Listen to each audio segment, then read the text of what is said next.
ఈరోజైతే బియ్యంతో కాకుండా రాగులతోనే దోశలనైతే చూపించబోతున్నానండి. ఆరోగ్యానికైతే చాలా అంటే చాలా మంచిదండి. వారంలో ఒక్కసారైనా ఇలా చేసుకొని తినండి ఫ్రెండ్స్. చాలా మంచిది ఆరోగ్యానికైతే. ఇప్పుడైతే నేను రాగి దోశలను ఎలా వేసుకోవాలో చూపించబోతున్నాను ఫ్రెండ్స్. ముందుగా ఒక గిన్నె తీసుకొని అందులో 2 గ్లాసుల రాగులు వేసుకోవాలి. 1 గ్లాస్ మినపప్పు వేసుకొని హాఫ్ టీ స్పూన్ మెంతులు వేసుకోవాలండి. ఇవి వేసుకొని అయితే బాగా కడిగి తీసుకోవాలి. రాగులలో అయితే దుమ్ము మట్టి ఎక్కువగా ఉంటుంది. ఈ కడిగి తీసుకోవాలి, బాగా కడిగి తీసుకోవాలండి. ఇలా కడిగిన రాగులైతే ఖచ్చితంగా 6-7 గంటల సేపు అయితే నానబెట్టుకోవాలండి. వీటిని మిక్సీ పట్టే 10 నిమిషాల ముందే అయితే అటుకులను నానబెట్టుకోవాలండి. వీటిలో అయితే అటుకులు వేసుకోవాలి. అటుకులు అయితే తీసుకొని వీటిని కూడా శుభ్రంగా కడిగేసి నానబెట్టుకోవాలి. ఒక 10 నిమిషాల ముందు నానబెట్టుకోవాలండి. ఇప్పుడైతే మిక్సీ పట్టుకోవాలి. మిక్సీ పట్టుకునే ముందైతే మళ్ళీ ఒకసారి కడిగి తీసుకోవాలండి రాగులని. ఇలా కడిగిన వాటిని అయితే మిక్సీ జార్లో వేసి అటుకులు వేసి మెత్తగా మిక్సీ పట్టుకోవాలండి.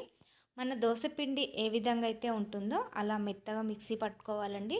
చూడండి ఇలా మెత్తగా ఉండాలి. ఇలా మిక్సీ పట్టుకున్న పిండిని అయితే గిన్నెలో వేసుకోవాలి. వేసుకొని మళ్ళీ ఒకసారి పిండిని బాగా కలిపేసుకొని మూత పెట్టుకొని పిండిని అయితే నైట్ అంతా నానబెట్టుకోవాలి. మనం దోశ పిండిని ఏ విధంగా అయితే పుల్లబెట్టుకుంటామో ఈ పిండిని కూడా అలానే పెట్టుకోవాలండి. చూడండి నెక్స్ట్ రోజు అయితే చూపిస్తున్నాను. పిండి అయితే చాలా మంచిగా పులిసింది. ఇప్పుడు ఇందులో టేస్ట్కి సరిపోయినంత అయితే ఉప్పు వేసుకొని పిండిని మళ్ళొకసారి అయితే బాగా కలుపుకోవాలండి. మీకు గట్టిగా ఉంటే కొన్ని వాటర్ వేసుకోండి.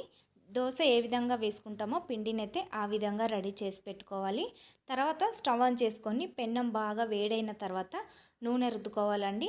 తర్వాత దోశ వేసుకోవాలి. మీకు క్రిస్పీగా కావాలంటే స్టవ్ను మీడియంలో పెట్టుకొని కాల్చుకున్నారంటే మంచి క్రిస్పీగా వస్తుంది.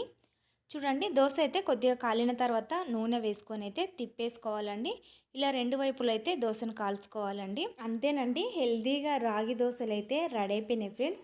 వారంలో ఒక్కసారైనా పిల్లలకి ఇలా చేసి పెట్టండి. చాలా మంచిదండి, ఆరోగ్యానికైతే చాలా మంచిదండి. చూసారు కదా ఫ్రెండ్స్, ఈ రాగి దోశ రెసిపీ మీకు నచ్చిందే అనుకుంటున్నాను. నచ్చితే తప్పకుండా లైక్ చేసి సబ్స్క్రైబ్ చేసుకోవడం మర్చిపోవద్దు. Thank you for watching.